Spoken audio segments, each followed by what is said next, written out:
ADHD라고 흔히 말하는 집중력 장애가 너무 좀 심한 편이기도 하거든요. 항상 과거, 후회 이런 감정에 놓여서 살았었어요. 근데 지금 PDS 다이어리와 마이 퓨처 셀프를 작성하면서 미래가 조금씩 보이기 시작하는 거예요. 근데 처음으로 괜찮다라는 느낌이 들더라고요. 원래는 목표가 없었을 때는 이 행동들이 중립적이고 아무런 의미를 가지지 않는 습관들이잖아요.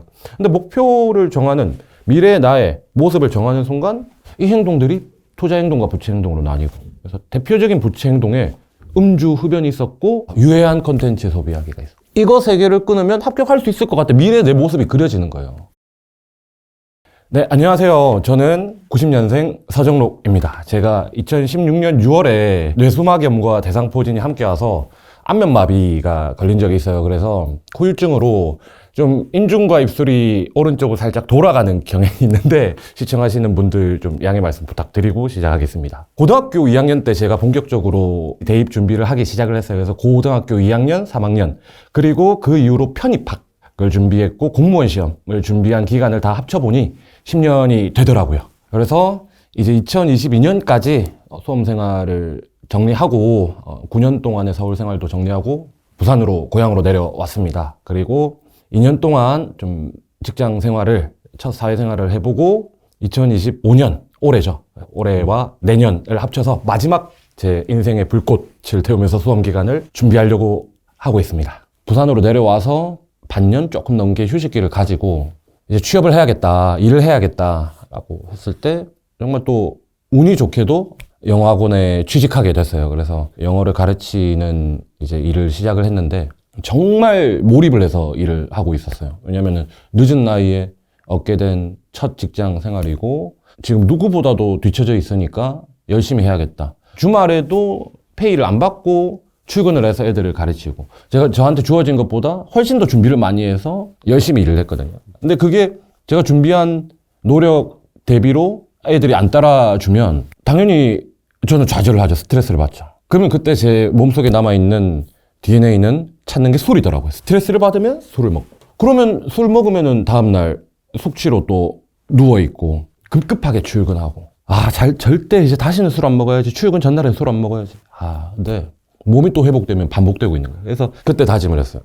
진짜 술 안 먹어야지가 반복이 되니까 내가 며칠에 한 번 먹는지 왜 먹는지를 봐야겠다 해서 기록을 그때 처음으로 시작했던 것 같아요. 그래서 제가 막연히 술을 그냥 많이 먹는구나 정도는 알고 있었지만 정확하게 측정을 하고 나니 2023년에 107번, 107회 정도를 먹은 거더라고요. 그러면은 3, 4일에 한 번씩 먹은 건데 어쨌든 그렇게 계량화, 수치화를 하고 나니까 변화가 좀 시작됐던 것 같습니다. 그래서 1년을 마치고 제가 마지막으로 시험을 준비했던 5급 공채를 꼭 한번 후회 없이 쳐보고 싶었거든요. 금주까지 이뤄내니까 지금 준비가 된 것 같다. 마지막으로 후회 없는 도전을 해볼 준비가 된 것 같다 해서 이제 퇴사 2개월 전에 알아봤죠. 제일 먼저 해야 되는 건 뭐지? 그러니까 시간 관리 하는 거를 당연히 해야겠더라고요. 왜냐면 저는 오랫동안 수험 생활을 했다라는 것은 사실 공부를 정말 많이 한 게 아닌 거죠. 정말 지독하게 안 했기 때문에 그 오랜 수험 생활을 했지 않습니까? 그러면 내가 왜 이렇게 했는지, 왜 이렇게 실패했고 오래됐고 목표를 못 이뤘는지 원인 분석을 했을 때 앞서 가장 먼저 많이 나온 게 술.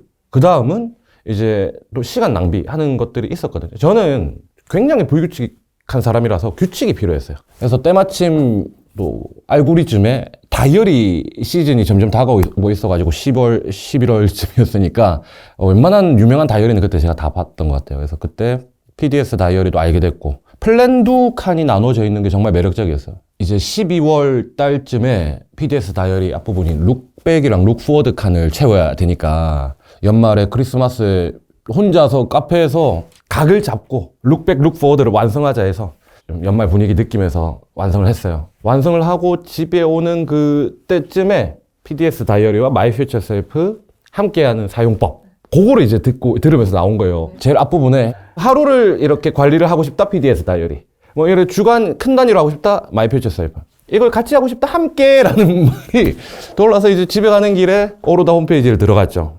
이번만큼은 다이어리를 정말 1월 1일부터 12월 31일까지 써보자. 2025년은 정말 뒤가 없다.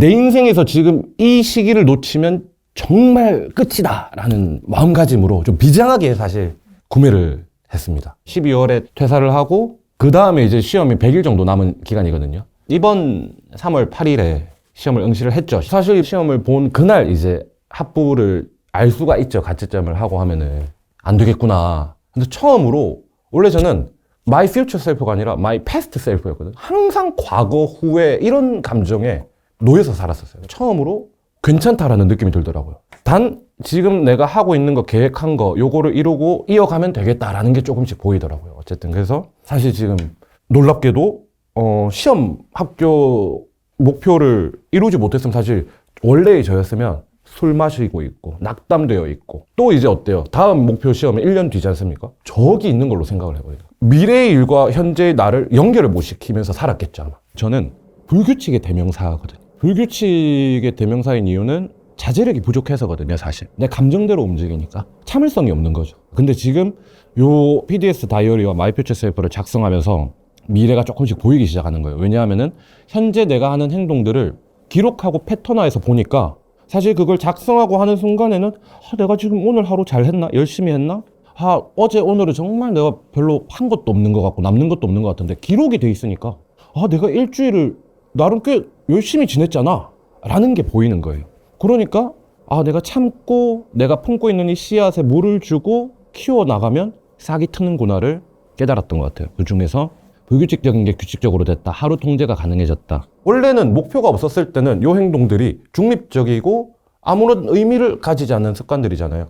근데 미래의 나의 모습을 정하는 순간 이 행동들이 투자 행동과 부채 행동으로 나뉘고, 그래서 대표적인 부채 행동에 음주 흡연이 있었고 유해한 컨텐츠 소비하기가 있어. 이거 세 개를 끊으면 합격할 수 있을 것 같아. 미래의 내 모습이 그려지는 거예요. 그래서 잊을만 하면은 퓨처 셀프, 마이 퓨처 셀프로 또 일주일에 주간 회고하고 있고, 이렇게 우선순위, 우선 목표 잘 이루고 있고 잘 적용하고 있습니다. 네. 우선은 마이 퓨처 셀프 노트로 목표를 정해야겠죠. 5년 목표, 1년 목표. 목표가 많으면 안 됩니다. 퓨처 셀프 책에서도 나오죠.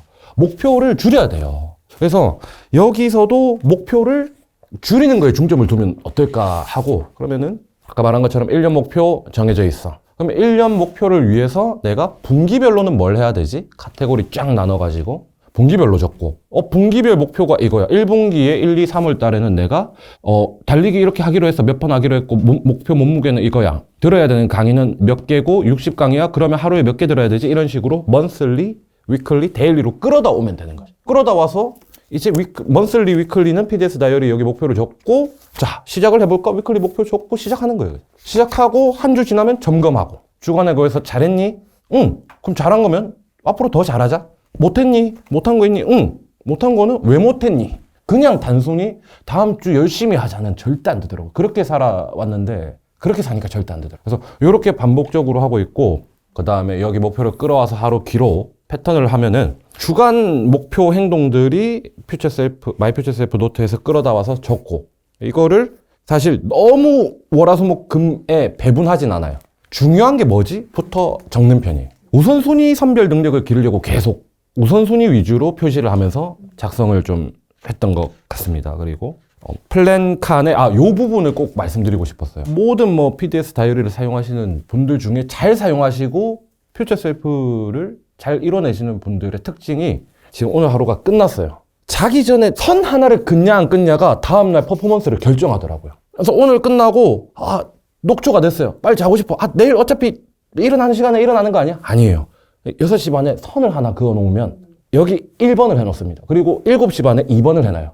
마지노선이다 라고 기상시간이라고 적으니까 효과를 톡톡히 봤어요. 그 다음에 블록을 해서 점심시간, 그 다음에 5시 10분 운동 준비하고 나가는 시간, 8시 전까지 앉기. 이거를 계속 칸을 만들고 블록을 하고 시행착오를 겪으니까 저만의 시간표를 만들 수도 있었고, 결국 우리가 이걸 쓰는 이유는 내가 구상한 하루를 실천하기 위해서 쓰는 거잖아요. 그런데 기록을 위한 기록이 되면 안 돼. 어느 순간 메타인지력이 결여되면은 그냥 기록을 하고 있어요. 왜 쓰고 있는지 모르겠어. 그냥 어느 순간 꾸미고 있어. 그냥 다이어리 꾸미기가 되고 있어. 근데 쓰는 목적은 우리가 뭡니까? 더 나은 삶을 위해서 쓰는 거잖아요. 내가 목표한 계획한 시간에 6시 반 기상 못했어. 왜 못했는지 조금이라도 써놓고 그 갭을 표시하는 게 좀 핵심이라고 해서 PDS 다이어리는 반드시 메타인지가 결여된 상태로 쓰면 안 된다. 마이 퓨처 셀프 노트를 구매하면 단톡방에서 관리를 좀 해주십니다. 일단은 우리가 인간의 고유한 습성 중에 하나는 무리를 이탈하기를 거부하는 거거든요. 단톡방에 있으면 어찌됐든 간에 우리가 하나의 약속을 하는 거니까 인증을 해야 된다? 강제성 부여가 있는 단톡방도 있고 강제성 부여가 없는 단톡방도 있지 않습니까? 근데 그거 안에 무리 안에서 있는 것만으로도 자체가 사실 도움을 많이 받거든요. 쇼츠나 릴스에 유해한 거, 도움 안 되는 거, 무익한 거 요거 보시는 거랑 그냥 단톡방 인증들, 우리 멤버들 인증한 거 내려서 보는 거랑 뭐가 더 도움이 될까요? 자명하다고 생각합니다. 제가 PDS 다이어리 퓨처셀프, 마이 퓨처셀프 노트 1월 1일에 시작을 하고 나서 수많은 이제 시행착오를 어떻게 보면 겪었죠. 내 하루를 파악을 해보기도 하고 내가 끊어야 되는 행동과 늘려야 되는 행동, 내가 강한 시간대를 찾아보기도 하고 나에게 어울리는 취침 시간, 저는 살짝 1분 1초도 다 설정하는 편이에요. 왜냐면은 ADHD라고 흔히 말하는 집중력 장애가 너무 좀 심한 편이기도 하거든요. 그러니까 대신 정해져 있으면 내가 몰입할 수 있는 내용에 몰입할 자신은 있어요. 여기에만 미친 듯이 흘러가는 거예요. 원래는 두려웠어요. 근데 두렵지 않고 틀만 잡아가면 되고 이제 제가 원했던 시간표상의 시간표대로 단순 명료하게 살아갈 자신이 있습니다. 제가 오늘 준비해온 슬로건은 이겁니다. 취한 삶이 아니라 취한 삶. 무엇으로? 규율과 법으로.